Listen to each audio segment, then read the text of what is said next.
Rick Van Camp has a very, very interesting presentation that I implore you to stick around for, but I want to encourage you, we've just replenished the t-shirts on the table.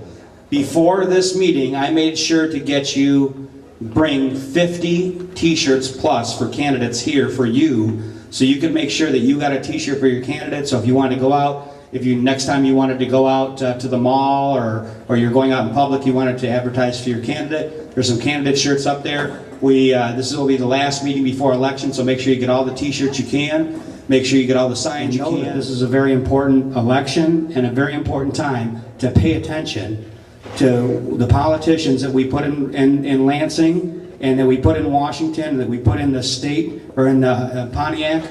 It's all important. It doesn't make a difference what designation follows their name. It's important the way they vote and what they do. Watch them all. Without further ado, Mr. Richard Van Camp, you give a nice warm welcome. Thank you, Sean.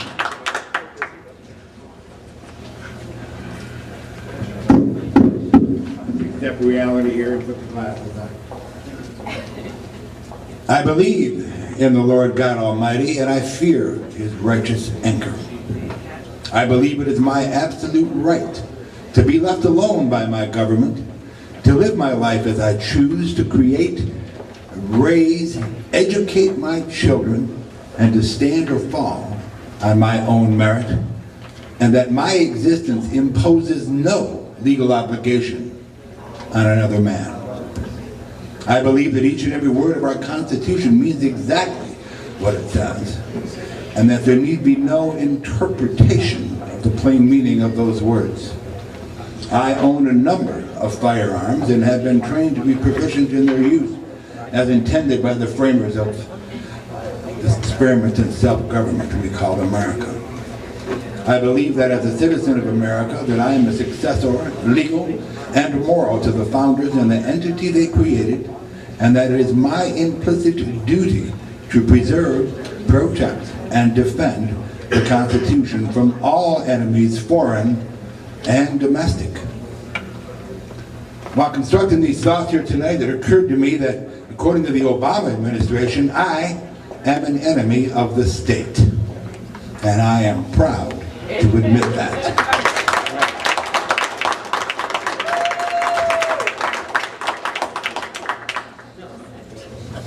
In the early years of this country, it was a whole different place, obviously. I mean, there were a lot of technological things that were different. Of course, we all know about TV and horses and cows and all that kind of thing. But politically and civically, it was an entirely different thing. The people discussed the Constitution. They understood it. The fires of the revolution were brand new at that point, and people understood. They knew exactly what the deal was, and they argued about it in public. And can you imagine doing that now in Starbucks? You'd probably have Homeland Security in your pocket in a couple of minutes, wondering what you're talking about. What's the matter with you, boy? Now, it is true, though, at that time, and even at that very beginning, there were a lot of things that were going on that probably were not exactly kosher as far as the Constitution is concerned. John Adams pushed through what they call the Alien and Sedition Acts. We all remember those.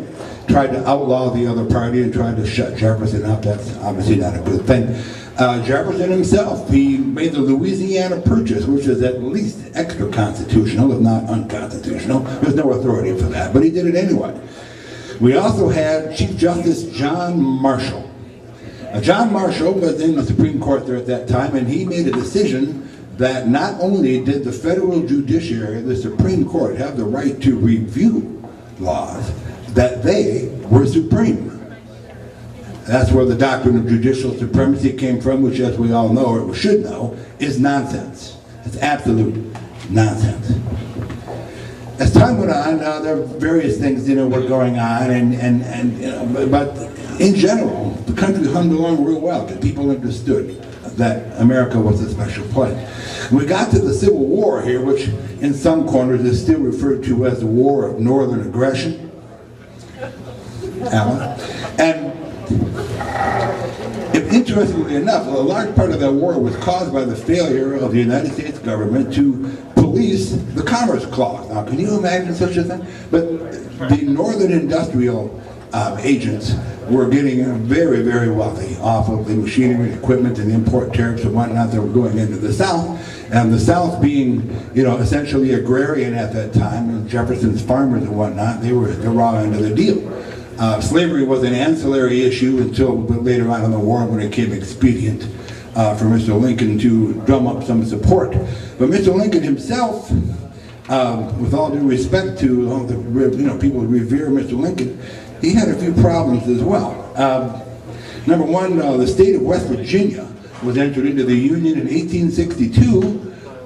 It was carved from the territory of Virginia, which is expressly forbidden in the Constitution, but it was done nonetheless because they wanted another anti-slavery state, and the folks west of the Alleghenies were, kind of leaning towards the north a bit, so they thought it was going to be convenient to form another state. Well, what the hell, we'll just get another state in here and we'll have what we need.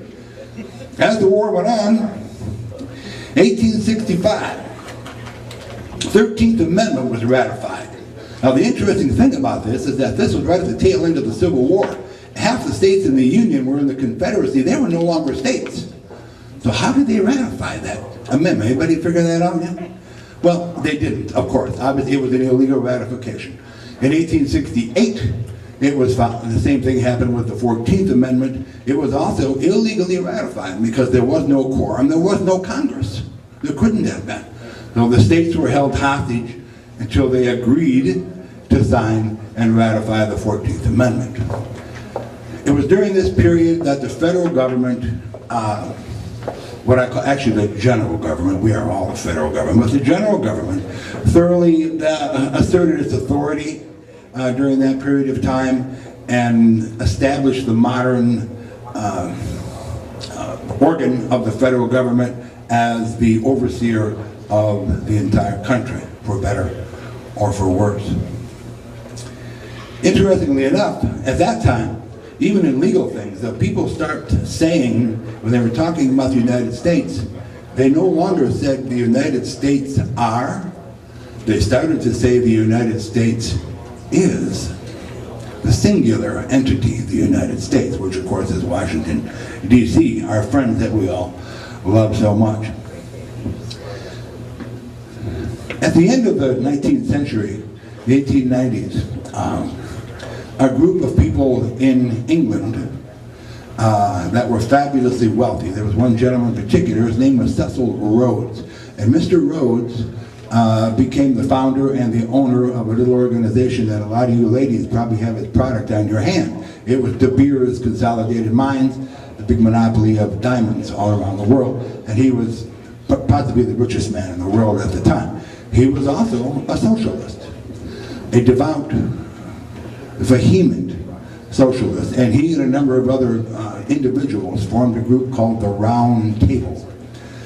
Their objective, of course, was to promote socialism throughout the world here. And if I can read a little quote here, real quickly, if I can find this thing, I'm not very well organized, unfortunately.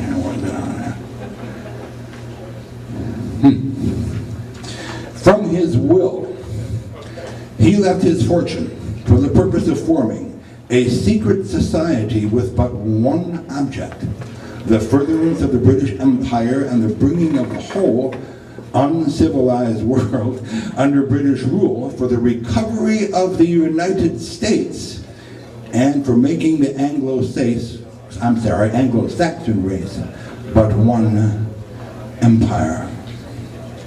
So, the long and short of it is this. How they worked this was that they would find young men from good families that had good money, and they would train them at universities from selected scholars that would train them in the notion of socialism.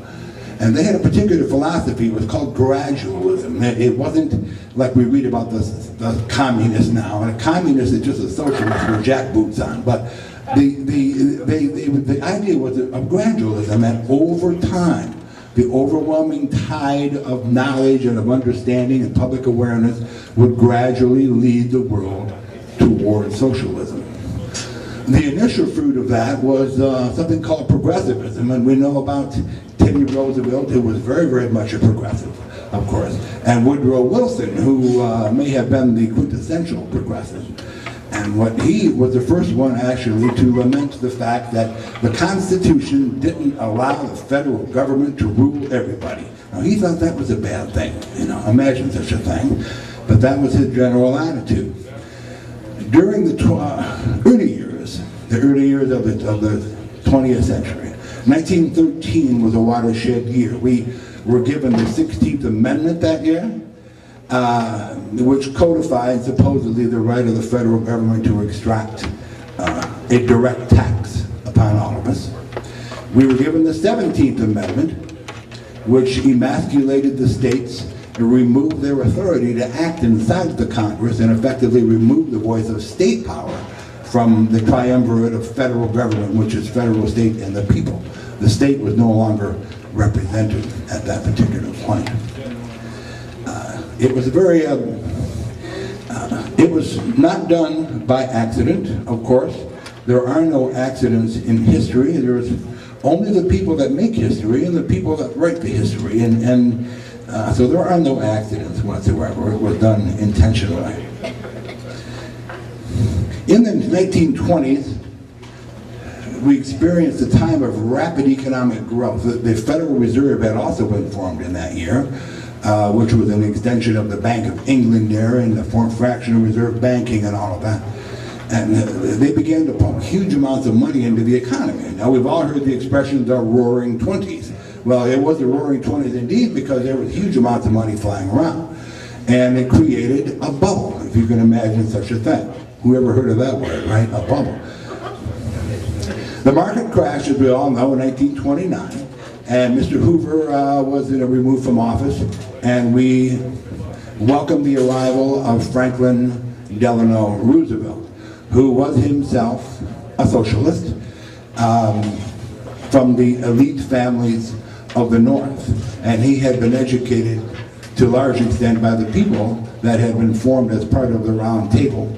And it was his function in history to begin the process of converting the United States into a socialist state.